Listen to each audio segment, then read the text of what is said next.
Ci sono mezzi militari che diventano famosi per i loro successi in guerra, altri per la loro tecnologia rivoluzionaria. E poi ci sono veicoli che, pur essendo stati progettati decenni fa, continuano ancora oggi a sorprendere il mondo per la loro efficacia. Il protagonista di questo video appartiene proprio a questa categoria. Nato nel pieno della guerra fredda per difendere la NATO da una minaccia che sembrava sempre più concreta, questo veicolo unisce la mobilità di un carro armato alla precisione di un sofisticato sistema radar e alla potenza devastante di 2 cannoni automatici. Per anni è rimasto nell'ombra, considerato da molti un relitto di un'epoca ormai conclusa, eppure quando i conflitti moderni hanno riportato il cielo al centro del campo di battaglia, il suo nome è tornato improvvisamente sulla bocca di tutti. Ma come è nato questo insolito cacciatore di velivoli? Perché la Germania decise di svilupparlo? E soprattutto, come ha fatto un progetto degli anni 70 a dimostrare ancora oggi di poter rappresentare una minaccia letale per aerei, elicotteri e persino droni? Per scoprirlo, ripercorriamo la storia del Flakpanzer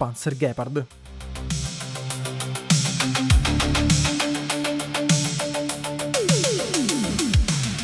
Siamo all'inizio degli anni 60. La Bundeswehr operava ancora con l'M42 Duster, un semovente antiaereo americano della seconda guerra mondiale, armato con 2 cannoni Bofors da 40 mm. Questo semovente, concepito negli anni 40, era ormai inadeguato rispetto alle nuove generazioni di aerei a reazione sovietici che potevano volare a velocità superiori agli 800 km/h a bassissima quota. La minaccia principale che la NATO doveva fronteggiare era costituita dagli stormi di aerei d'attacco del Patto di Varsavia, in particolare i Sukhoi Su-7 e i Mikoyan Gurevich MiG-21, progettati per penetrare lo spazio aereo occidentale a quote radenti e colpire le linee di rifornimento e i concentramenti corazzati. In questo contesto strategico, la difesa aerea delle unità corazzate tedesche assumeva un'importanza cruciale. La dottrina NATO prevedeva infatti che le formazioni di carri armati avrebbero dovuto avanzare rapidamente in caso di attacco del Patto di Varsavia, e questa mobilità rendeva inefficaci i sistemi antiaerei statici. Serviva dunque un veicolo in grado di eseguire i carri armati Leopard sul campo di battaglia, fornendo una cortina di fuoco continua contro gli attacchi aerei a bassa quota in qualsiasi condizione meteorologica, di giorno come di notte. Era inoltre richiesto un sistema autonomo, dotato di propri sensori e capacità di ingaggio indipendenti da fonti esterne di individuazione. Lo sviluppo del futuro Gepard ebbe quindi formalmente inizio nel 1963, quando il Ministero della Difesa tedesco avviò gli studi per un nuovo semovente antiaereo che sostituisse l'M42. Il programma vide la luce all'interno di un consorzio industriale che riuniva i principali colossi dell'ingegneria meccanica ed elettronica tedesca e svizzera. La direzione del progetto fu affidata a Krauss-Maffei, già responsabile dello sviluppo del Leopard 1, affiancata da Porsche per la progettazione del telaio e dell'architettura generale del veicolo. Per la componente armamentistica fu scelto Oerlikon Contraves, l'industria svizzera leader mondiale nei cannoni antiaerei di piccolo e medio calibro, che aveva tra l'altro già sviluppato la famiglia di cannoni GDF da 35 mm. La complessa elettronica di bordo, radar, sistema di controllo del tiro, calcolatore balistico, fu affidata a una coppiata teutonica. Sto parlando di Siemens per il radar di acquisizione e AEG Telefunken per il sistema di puntamento e inseguimento. Rheinmetall completava il consorzio occupandosi di componenti meccaniche e dell'integrazione dei sistemi di alimentazione delle munizioni. Questa articolazione industriale rifletteva la complessità del progetto. Il Gepard non era un semplice veicolo con un cannone, ma un sistema d'arma integrato dove meccanica, elettronica e software di calcolo balistico dovevano funzionare in perfetta sincronia. Nel settembre 1967, Krauss-Maffei ricevette il contratto formale per convertire e consegnare 2 chassis di preserie del Leopard 1, ovvero quelli appartenenti alla serie 0, a Oerlikon Contraves, che avrebbe provveduto a sua volta a integrarvi la torretta armata. La scelta del calibro fu uno snodo cruciale del programma. Tra il 1968 e il 1969 furono sviluppati ben 4 prototipi, equipaggiati alternativamente con cannoni da 30 e da 35 mm. La comparazione operativa tra le 2 configurazioni fu approfondita e portò alla scelta definitiva del calibro superiore, basata principalmente sulla maggiore letalità del proiettile da 35 mm contro bersagli corazzati e sulla sua superiore gittata efficace. Il cannone Oerlikon KDA da 35 mm utilizzava la munizione standard NATO 35x228 mm e garantiva una cadenza di fuoco di 550 colpi al minuto per canna, con una velocità iniziale del proiettile che superava i 1100 metri al secondo. Insomma, ottime prestazioni. Il prototipo definitivo fu presentato poi nel 1969 e dopo un'estesa campagna di prove valutative, il governo federale tedesco autorizzò l'avvio della produzione in serie nel 1971. Nel 1973, invece, la Bundeswehr formalizzò l'ordinativo per 420 esemplari di Gepard, un numero che rifletteva l'importanza strategica attribuita al sistema nella dottrina difensiva tedesca. Le consegne iniziarono nel 1976 e si protrassero fino al 1980, con i veicoli assegnati principalmente ai reggimenti corazzati, ovvero le cosiddette Panzerdivisionen, per la difesa ravvicinata dei raggruppamenti tattici. Parallelamente, i Paesi Bassi ordinarono 95 esemplari di una variante specifica denominata PRTL, acronimo che stava ad indicare il termine Panzerruppstegenlukduell, equipaggiata con radar Philips Signal al posto del Siemens tedesco. Il Belgio poi fu il terzo operatore originale, acquisendo 55 esemplari della configurazione standard tedesca. Questa triade di operatori, quindi Germania, Olanda e Belgio, integrava il Gepard nel sistema difensivo NATO dell'Europa centrale, creando una fitta rete di difesa aerea a corto raggio che si estendeva dal Mare del Nord al Reno. L'introduzione di questo mezzo nei reparti operativi comportò anche una rivoluzione dottrinale. La difesa aerea divenne una componente organica delle grandi unità corazzate, non più un'appendice specialistica separata. E per quanto riguarda il Duster, ormai era più che obsoleto, perciò fu radiato completamente entro la fine degli anni 70, chiudendo un'era che aveva avuto inizio nel 1945. Ma effettivamente, ad oggi, cos'è che rende il Gepard un mezzo ancora tatticamente efficace? Scopriamolo parlando delle sue caratteristiche tecniche.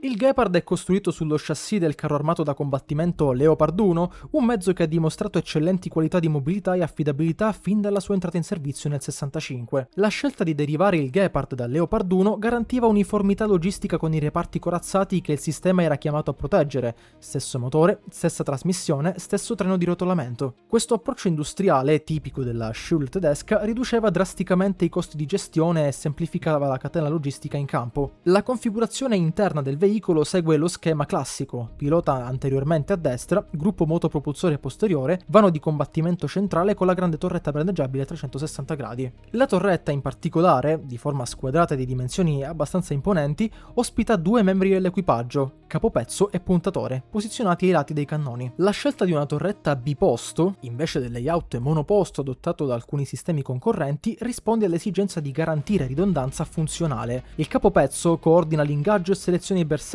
mentre il puntatore si concentra sul sistema di mira. I cannoni sono montati esternamente ai lati della torretta, una soluzione che riduce i fumi all'interno del veicolo e semplifica il raffreddamento delle canne. L'equipaggio è completato infine dal già citato pilota, seduto nello scafo anteriore per un totale di 3 uomini. Ma il cuore di questa macchina è rappresentato sicuramente dalla coppia di cannoni automatici già citati Oerlikon KDA calibro 35 mm.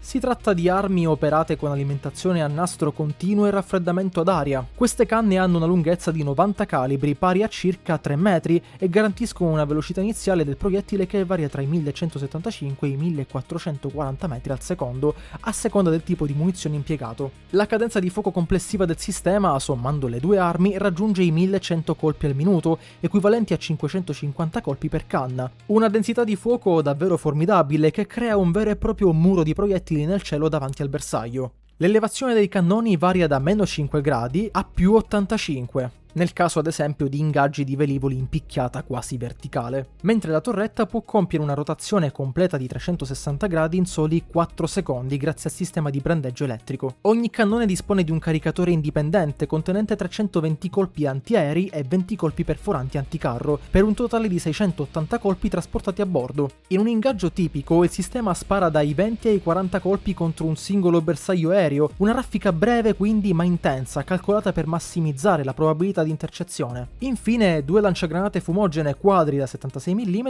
completano l'armamento, permettendo, laddove possibile, di creare cortine fumogene per il disimpegno tattico. Come già accennato in precedenza, il munizionamento impiegato dal Gepard utilizza il calibro standard NATO 35x228 mm ed è disponibile in diverse tipologie, ciascuna ottimizzata per specifiche missioni. La munizione più comunemente impiegata è sicuramente la HEIT, ovvero la High Explosive Incendiary Wheat Tracer, ovvero un proiettile esplosivo esplosivo incendiario contracciante che combina un carico di esplosivo ad alto brisante unito a una composizione incendiaria. Questo tipo di munizione nello specifico è stata ordinata in grandi quantità anche per l'impiego ucraino. Nel dicembre del 2024, infatti, il Ministero della Difesa ucraino ha commissionato a Rheinmetall 180.000 colpi di questa categoria, confermando la centralità di questo tipo di munizionamento nelle operazioni contemporanee. Per ingaggi contro bersagli corazzati o semi-corazzati è disponibile anche il munizionamento APDST, ovvero il cosiddetto Armor Piercing Discarding Sabot with Tracer, ovvero una munizione perforante a sabot sganciabile con nucleo in tungsteno o uranio impoverito.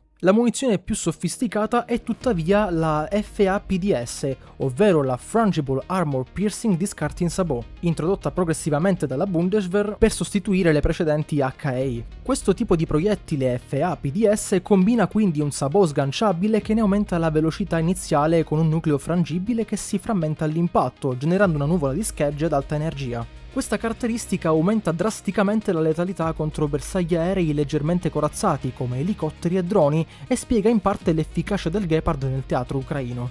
La produzione di questo tipo di munizionamento è stata storicamente concentrata in Svizzera presso la Oerlikon, ma Rheinmetall ha riavviato le linee di produzione in Germania proprio per sostenere le forniture all'Ucraina. Anche se il vero punto forte del Gepard risiede proprio nel suo sistema radar di controllo del tiro sviluppato dalla Siemens.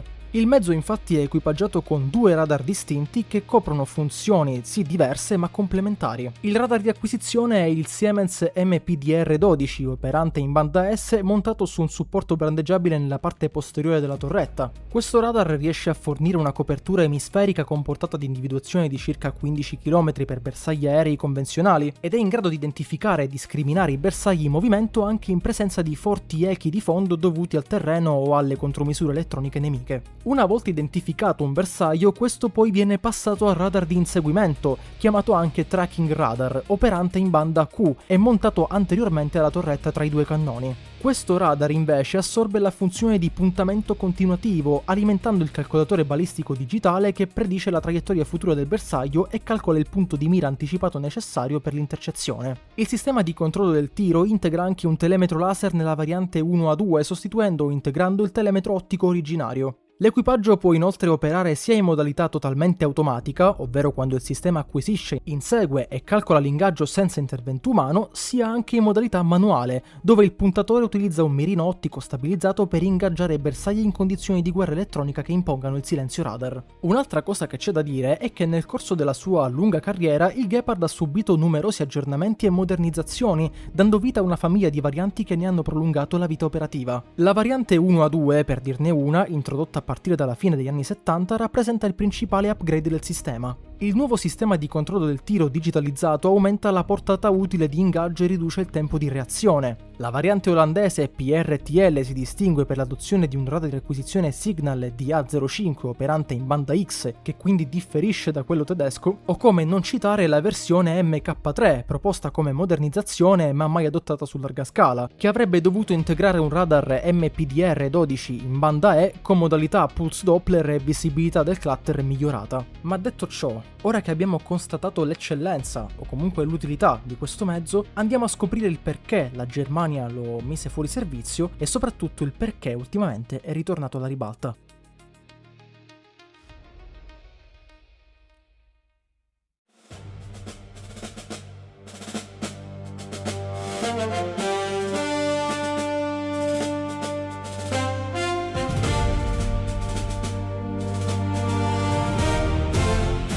Parlando del suo impiego operativo fino ai giorni nostri, diciamo che dal 1976 fino alla fine della Guerra Fredda, il Gepard costituì la spina dorsale della difesa aerea delle unità corazzate tedesche. I ben 420 esemplari in servizio furono distribuiti tra le 10 Panzerdivisionen della Bundeswehr, organizzati in battaglioni antiaerei. La dottrina tedesca prevedeva che ogni brigata corazzata disponesse di una sezione di Gepard per la difesa ravvicinata contro attacchi a bassa quota, mentre i sistemi missilistici a maggiore portata, come il Roland, coprivano le quote medie e alte. Durante i decenni della Guerra Fredda, il Gepard non fu mai quindi impiegato in combattimento reale, ma partecipò a innumerevoli esercitazioni NATO, partendo dalle operazioni Reforger, ovvero acronimo che sta ad indicare Return of Forces to Germany, fino alle operazioni Exercise Certain Forge. Queste esercitazioni misero regolarmente alla prova i sistemi in scenari simulati di invasione del patto di Varsavia, consentendo di affinare dottrine e procedure. In queste occasioni il semovente antiaereo tedesco si dimostrò un sistema affidabile e molto amato dagli equipaggi, che ne apprezzavano la mobilità, la potenza di fuoco e la relativa semplicità di manutenzione rispetto ai sistemi missilistici più complessi. Sul finire però degli anni '80, l'evoluzione della minaccia cominciò a mettere in discussione la validità del concetto. I nuovi aerei d'attacco sovietici come il Sukhoi 25 e soprattutto la diffusione degli elicotteri d'attacco come il Mi-24 Hind, dotati di missili anticarro lanciabili da distanze superiori alla gittata utile dei cannoni da 35 mm,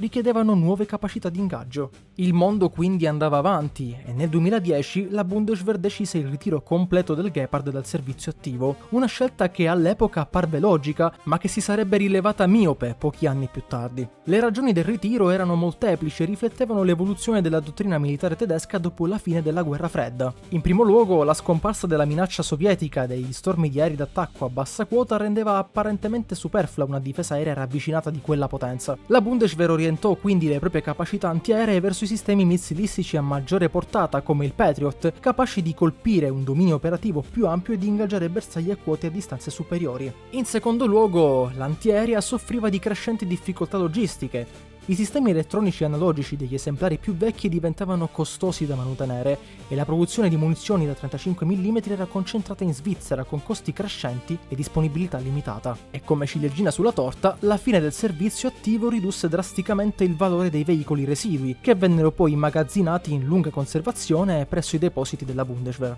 Questa decisione fortuita si rivelò provvidenziale però. Nel 2022, come ormai tutti sanno, allo scoppio del conflitto in Ucraina, la Germania disponeva ancora di un parco significativo di Gepard operativamente recuperabili, pronti per essere donati direttamente a Kiev. Già nell'aprile del 2022 la Germania annunciò la decisione di trasferire all'Ucraina una prima tranche di 30 esemplari di Gepard, insieme a un cospicuo pacchetto di munizioni. Le consegne iniziarono nell'estate del 2022 e i primi sistemi divennero operativi in autunno, giusto in tempo per contribuire alla difesa contro le prime ondate di attacchi russi contro le infrastrutture critiche ucraine. Il Belgio si aggregò poi all'iniziativa nel 2023, trasferendo ulteriori 15 esemplari nell'ambito di un pacchetto di aiuti da €1 miliardo. E fu proprio l'impiego operativo in questo teatro che ha rivelato inaspettatamente l'efficacia del Gepard contro una classe di bersagli che non esisteva nemmeno quando il sistema fu progettato, ovvero i temibili droni kamikaze. I russi impiegheranno massicciamente i cosiddetti Shahed 136 di produzione iraniana, droni economici capaci di trasportare carichi esplosivi di 50 kg per centinaia di chilometri. Contro queste minacce lente, piccole ma numerose, i sistemi missilistici occidentali si sono rivelati economicamente insostenibili. Pensate infatti che ogni missile Patriot costa milioni di dollari contro un drone Shahed che ne costa a malapena 10.000. L'antiaerea tedesca, quindi, con i suoi proiettili da 35 mm relativamente economici e la capacità di ingaggi multipli ravvicinati, ha colmato perfettamente questo vuoto tattico. Secondo le testimonianze raccolte da fonti giornalistiche specializzate come The War Zone e Defense News, il radar del Gepard è in grado di individuare gli Shahed 136 a distanze di circa 16 km e mediamente sono sufficienti 6 colpi per abbattere un singolo drone. Esperti militari interpellati dalle testate ucraine hanno poi valutato il Gepard come il sistema più efficace contro i droni russi, lodandone la rapidità di reazione e l'economicità di impiego. Rheinmetall ovviamente ha riavviato le linee di produzione dedicate al munizionamento 35x228 mm per sostenere il consumo operativo ucraino, con un ordine di 180.000 colpi HE-IT registrato nel dicembre del 2024. E dunque, in base a ciò che abbiamo detto, capiamo che il successo di questo Gepard nel teatro ucraino ha riabilitato la categoria dei sistemi antiaerei cosiddetti cannon-based, ovvero basati su cannoni, dimostrando che il principio dell'ingaggio con proiettili convenzionali ad alta cadenza conserva una validità che i missili non possono sostituire in tutti gli scenari. A oltre quindi 50 anni dal suo debutto operativo, il Gepard si colloca in una posizione singolare nella storia militare contemporanea. Sviluppato per rispondere a una minaccia specifica della guerra fredda, ha trovato la sua piena realizzazione operativa contro una minaccia che i suoi progettisti non potevano nemmeno immaginare. Questa paradossale longevità riflette la solidità del concetto di base: combinare uno chassis di un carro armato per la mobilità, cannoni ad alta cadenza per la potenza di fuoco economica e sensori radar integrati impiegati per l'acquisizione autonoma del bersaglio. Il ritiro tedesco del 2010, che sembrava quindi chiudere la carriera di questo Gepard, si è rivelato dunque un falso epilogo, ed il successo ucraino ha inoltre dimostrato nuove riflessioni dottrinali in molti eserciti NATO sulla necessità di disporre di sistemi antiaerei a corto raggio basati su cannoni, in grado di fornire una difesa economica contro minacce aeree di massa come gli sciami di droni. Sistemi come lo Skyranger 30 di Rheinmetall, che applica gli stessi principi del Gepard con tecnologie aggiornate, portano avanti l'eredità del sistema tedesco nel XXI secolo. E dunque concludiamo questa lunga disamina dicendo che il Gepard, nato per difendere i carri armati tedeschi dai Sukhoi sovietici, chiude la sua carriera difendendo le città ucraine dagli Shahed iraniani, un paradosso storico che ne consacra però la validità come uno dei sistemi d'arma meglio concepiti della sua epoca.